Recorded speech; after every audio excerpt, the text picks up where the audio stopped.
بسم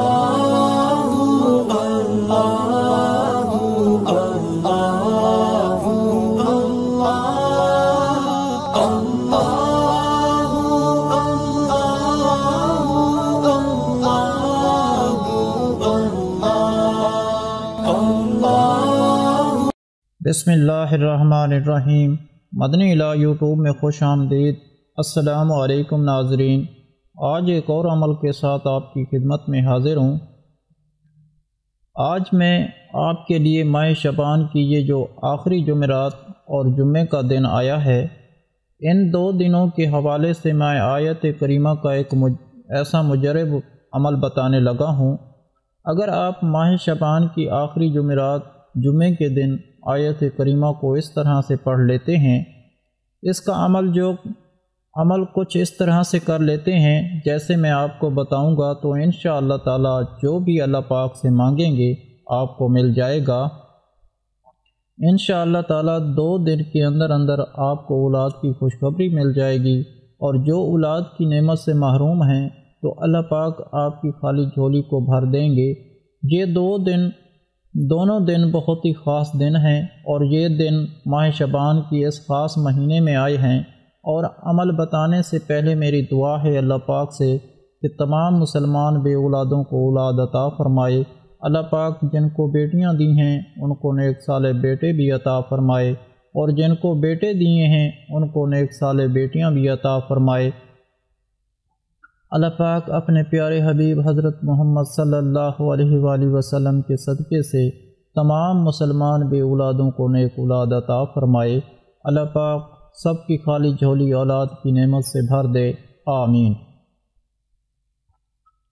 آپ سب بھی کمنٹ میں ایک مرتبہ آمین ضرور لکھ دیں، کیا پتہ کس کی آمین کس کے لیے قبول ہو جائے، اور اللہ پاک آپ کی دعا کو قبول کر لیں۔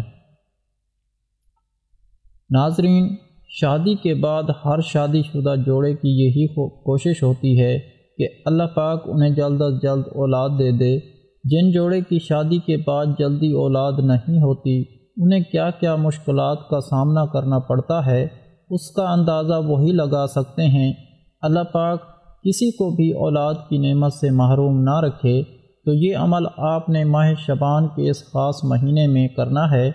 ماہ شعبان کے مہینے کے حوالے سے نبی پاک صلی اللہ علیہ وآلہ وسلم کا فرمان ہے، شعبان میرا مہینہ ہے، رجب اللہ پاک کا مہینہ ہے، اور رمضان میری امت کا مہینہ ہے۔ تو اس ماہ مبارک میں اگر کوئی بندہ حضور نبی پاک صلی اللہ علیہ وآلہ وسلم کے وسیلے سے، ان کے صدقے سے اللہ پاک سے مانگتا ہے تو اللہ پاک ضرور عطا کرتے ہیں۔ تو یہ عمل آیت کریمہ کا عمل ہے۔ آیت کریمہ جو سورۃ انبیاء کی آیت نمبر 87 ہے، بسم اللہ الرحمن الرحیم، لا الہ الا انت سبحانک انی کنت من الظالمین۔ اس آیت کا مفہوم یہ ہے کہ اے اللہ، تیرے سوا کوئی معبود نہیں، تو پاک ہے، بے شک میں ہی قصوروار ہوں۔ یہ آیت حضرت یونس علیہ السلام نے اس آیت کو پڑھا، اور اللہ پاک نے اس آیت کو پڑھنے سے انہیں مچھلی کے پیٹ سے باہر نکال دیا۔ اس آیت کے حوالے سے نبی پاک صلی اللہ علیہ وآلہ وسلم کا فرمان ہے کہ اگر کوئی مسلمان کسی بھی مصیبت میں ہو، کسی بھی مشکل میں ہو، اگر وہ اس آیت کو پڑھنا شروع کر دیتا ہے تو اللہ پاک اس آیت کو پڑھنے سے انہیں اس آزمائش سے، اس مشکل سے نکال دیتے ہیں۔ جو بھی وہ اللہ پاک سے مانگتا ہے وہ اسے مل جاتا ہے۔ یہ جامعہ ترمذی شریف کی حدیث ہے۔ یہ جو دعا ہے، یہ جو آیت کریمہ ہے، یہ دعا جب حضرت یونس علیہ السلام مچھلی کے پیٹ میں تھے تو اس وقت حضرت یونس علیہ السلام نے پڑھی، اور اس کی برکت سے اللہ پاک نے حضرت یونس علیہ السلام کو اس مصیبت سے نکال لیا۔ ایک بہت ہی مجرب اور نبیوں کا کیا ہوا عمل ہے۔ اگر آپ بھی پورے یقین کے ساتھ یہ عمل کریں گے تو انشاءاللہ ضرور آپ کو بھی اس کا فائدہ حاصل ہوگا۔ آیت کریمہ کے بہت زیادہ فضائل و برکات ہیں۔ اکثر بزرگان دین اس دعا کو ہر وقت پڑھتے رہتے تھے۔ اگر آپ کسی پریشانی میں ہیں یا پھر اچانک کوئی پریشانی آپ پر آ گئی ہے تو آپ اسی وقت یہ عمل کرنا شروع کر دیں۔ اس آیت کو پڑھنا شروع کر دیں، انشاءاللہ تعالی آپ دیکھیں گے کہ تھوڑی دیر میں آپ کی جو پریشانی ہے وہ ختم ہو جائے گی۔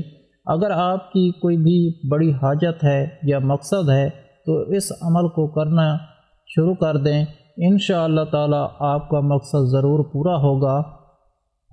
تو آپ نے کرنا یہ ہے کہ ماہ شعبان کی یہ جو آخری جمعرات اور جمعے کا دن ہے، ان دونوں دن آپ نے یہ عمل عصر کی نماز کے بعد کرنا ہے، کیونکہ عصر کی نماز اور اس وقت دعائیں بہت جلد قبول ہوتی ہیں۔ تو آپ نے کرنا یہ ہے کہ جب آپ نماز عصر ادا کر لیں گے، عصر کی نماز پڑھنے کے بعد آپ نے جائے نماز پر بیٹھ جانا ہے اور اپنے پاس پانی کا ایک گلاس رکھ لینا ہے۔ آپ نے ایک تسبیح 100 مرتبہ پہلے درود ابراہیمی جو ہم نماز میں پڑھتے ہیں وہ پڑھنا ہے۔ اس کے بعد آپ نے ایک تسبیح 100 مرتبہ استغفر اللہ آپ نے پڑھنا ہے۔ یعنی جب آپ نے استغفار کا ورد کرنا ہے تو اللہ پاک سے آپ نے دل ہی دل میں اپنے گناہوں کی معافی مانگنی ہے، وہ گناہ جو آپ کی دعاؤں کو قبول نہیں ہونے دے رہے، جن کی وجہ سے آپ کچھ نعمتوں سے محروم ہیں اور اللہ پاک آپ کو آزمائشوں میں ڈال رہے ہیں، تو آپ نے ان گناہوں کی معافی اللہ پاک سے مانگ لینی ہے۔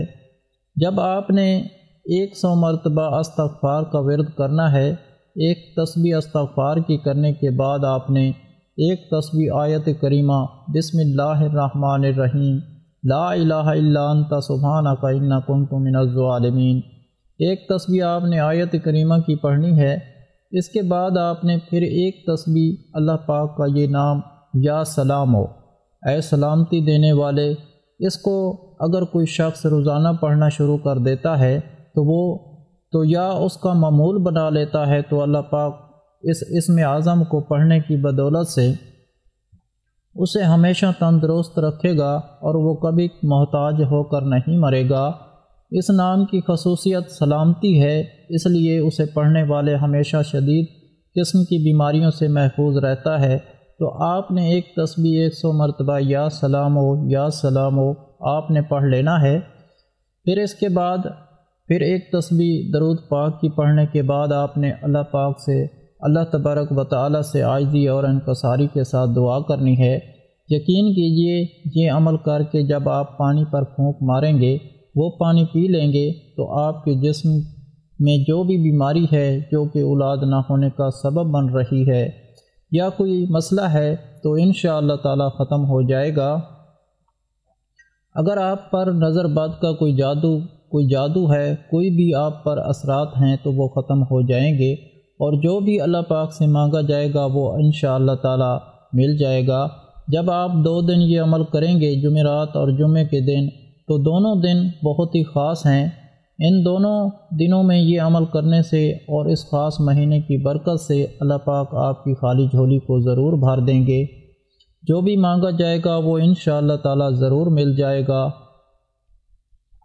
ناظرین، اگر آپ لوگوں کو آج کا عمل پسند آیا ہو تو پلیز میرا چینل مدنی علاج کو سبسکرائب کریں اور ویڈیو کو لائک کریں اور اپنے دوستوں رشتہ داروں کے ساتھ شیئر کریں۔ اجازت چاہتا ہوں، اگلی ویڈیو تک اللہ حافظ۔ صلو علی الحبیب صلی اللہ تعالی علی محمد۔